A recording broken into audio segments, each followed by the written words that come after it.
Ang init na. Alright. Welcome to the vlog. At I'm chikahan / makeup / talking about life with life. Siyempre, sunblock muna. First chika is I had stressful day yesterday. It was a stressful morning. I still have my chickens here. Narinig niyo pa rin sila.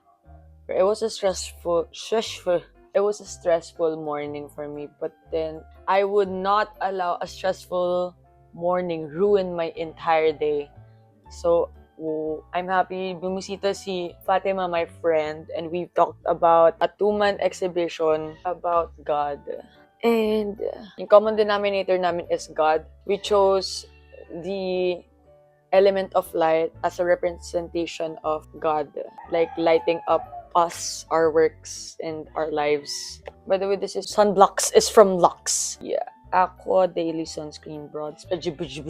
In this one, I'll just apply this curl something to like manage my hair. Kasi, hindi ako, nag-conditioner ba ako gabi? Parang nag-shampoo lang ako.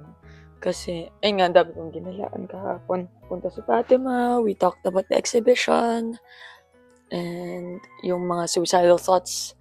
Yes, on my end was the suicidal thoughts, and on her end is like the doubts she had with God, conversation, prayers, ganon. Ayun, bringing those things into the light is through prayer is what our action to do. Ano yun?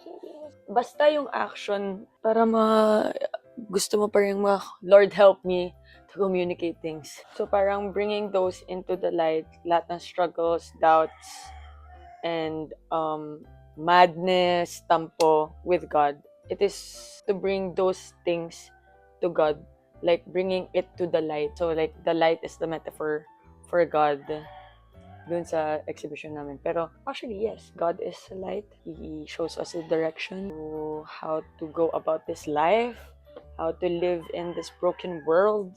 And ang cool kasi nung pumunta kami sa Victory, yesterday was Friday, so pumunta kami sa Victory because it was TFS. So sabi ko kay Fatima, sama ka na sa akin, y'all. And then, sakto, yung preaching was about hope. It's about light, and how God light up the life of a broken person. That's like part of the sermon, but marami pa pinag-usapan regarding hope. And eto, may papakita akong clip ng galing dun sa, I think, sinabi niya na, may nakikita ko nagpipicture, kineme. I think ako yun, kasi nakataas na akong ganun. I'm trying to film the preaching. Tapos parang na-recognize siya siguro yung phone ko from afar. Tapos sabi niya, sige, I think ito yung gusto mong picturean. Hope can sustain, but it can also crush. Hope can sustain, it can also crush. Hold on, I see somebody taking a photo. I think this is what you want.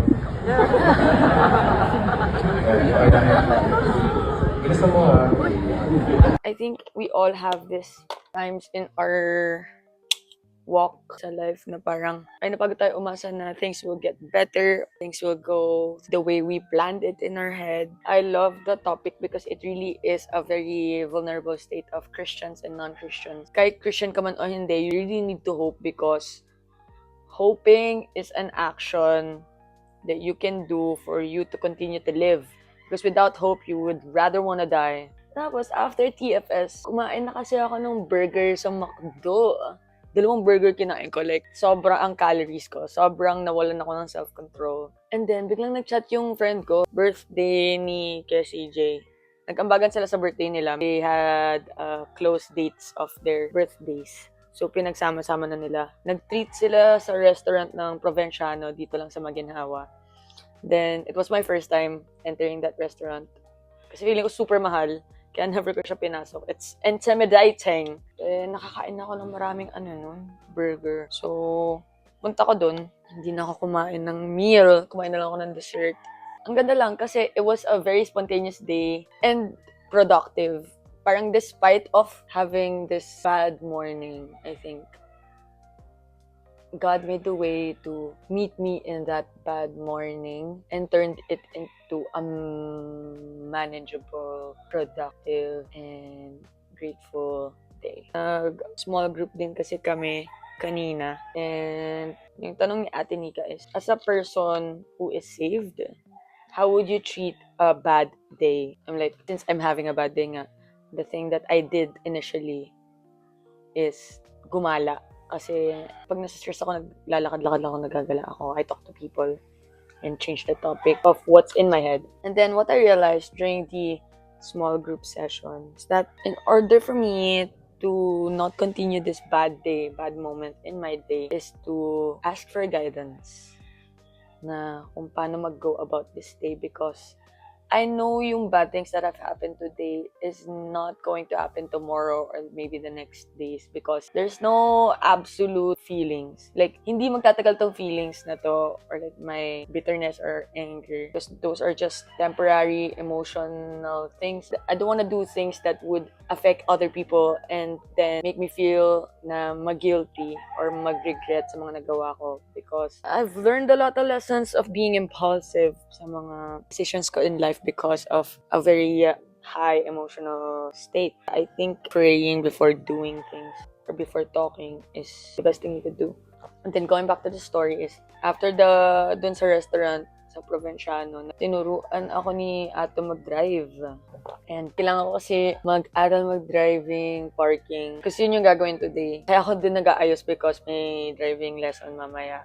Pero 7 p.m. pa naman. Pero I'll go there early because ayokong mawalan ng jeep kasi Holy Week na and marami mag-uuwian. So, have to go there early. At pag pauwi na ako ng UP, wala na ako masasakyan jeep. So, magbubook na lang ako. It was a productive day. Actually, nalimot ko yung what have happened nung morning ko. I'm happy na I chose to focus on what's good na lang instead of the bad things that have happened to me. And self-control is a hard thing to do, pero it's achievable as long as you like. Grabe, every time magpipili mo ko, ang dami talaga ng manok. Guys, alam niyo ba kung anong oras na? It's already 4 p.m. Wild ang mga chicken namin dito sa Centennial. Yeah, that's too much. Gets ka. Siguro sila tumitilaok. Kaninang 12 o'clock hindi yan tumitilaok eh. Siguro kasi 3 p.m. na or 4. Parang siguro gutom na sila. Hindi pa sila pinapakain kaya sila tumitilaok. Pero dahil nga maingay sila, I want you guys sabayan yung pagganahin natin yung ADHD mode nyo. So dito sa left side ng screen, ipapakita ko yung video na nagda-drive ako. Pagganahin natin yung ADHD, natin, Gen Z type of mode natin. Patulog. Nataranta.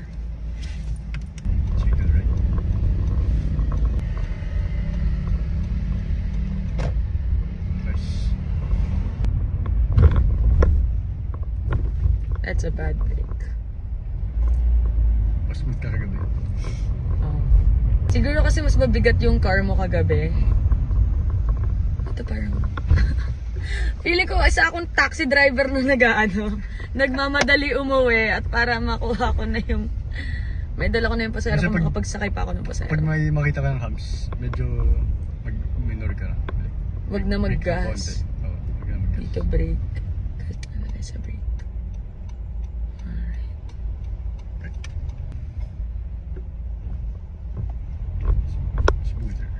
Smoother. It could have been much smoother. Left ka. Pero doon ka sa kapila. I mean, right side. What? Naka-left, ako? Left. What I mean is right. Always right side pag papasok ka. Ba't hindi ako right? Masyado ko Arky. Pangarap ko na college. Gusto kong maranasan yung umaabante ka lang tapos hinahayaan mo lang bumalik yung wheel. Sige, pagka left mo. Pero rally ka lang. Okay. Open lang. May car. Here.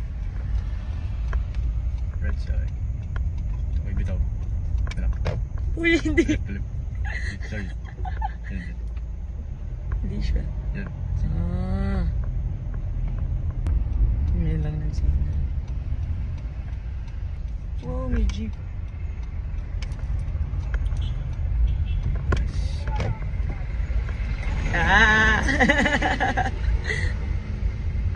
Tas I'll try the rotonda. Thank you, Atom. Sure.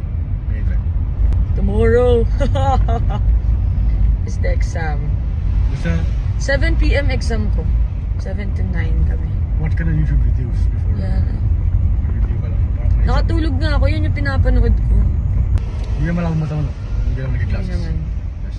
Done na ako mag-glasses. Nung 3 years old ako, 300 yung grado ng eyes ko. Very good.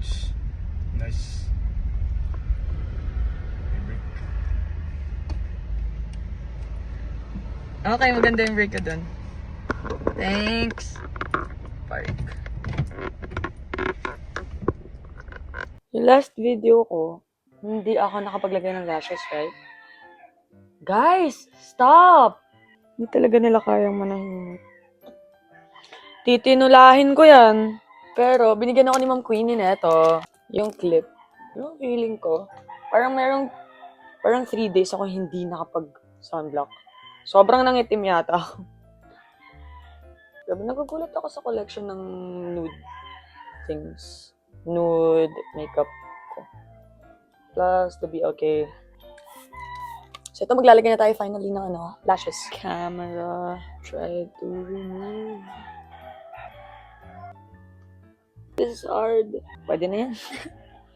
And last one. Naputol! They're all set. Yung sa right. Nice. 3 lang nilalagay ko. Yung iba, I think 5. Nilalagay nila. Ako kasi tinitipid ko eh. Another 1 down. Another 2 down. Last one. Alright. Yes. This is it. It's just cute. It's not that punchy. Naglagay naman ako ng spray. Setting spray. So I think that's already good enough. But for the last coat for my hair, because you see, it's kinda crazy. I'll just add an oil. Oil to na pang heat repellent ng hair na ginagawa ko. Ang init. Pag sobrang init. Like, sobrang init na ngayong April. Kasi March ngayon, pero sabihin ko April. Kasi April ko pa ito i-release. 25 minutes tayo. Almost 30 minutes. Kasi nag-set up pa ako ng camera. Mga 4:25 na. And mga 30 minutes tayo nag-makeup. Not bad. Abang nagdadaldal pa ako. You know what? Lately, I've been struggling to be patient. But the thing that I do para maging patient, I breathe deeply. At wag mainis. Try to control myself, get a grip of myself. Just float away from my feelings. Detach myself from my feelings. Okay, I recognize the anger, the sadness, the bitterness from all of these manok. Please. Stop. I think that's all for today. Thank you for staying sa Chikahan. Also, this matcha, I made this. At magbubukas ang matcha stall ko. Wow, akala mo talaga, no? I'm trying to sell matcha. Magbubukas yung booth sa April 8 dito sa Centennial Dormitory, UP Campus. If gusto nyong bumisita, kaya nyong bumisita, please do so and try my matcha. Bye-bye! Done na. I'm back sa UP, sa dorm. And from the driving lesson, dinala na ako sa dorm. Kasi sabi ko, Fairview lang din ang dadaanan. And pumayag. Happy, thank God, I'm safe.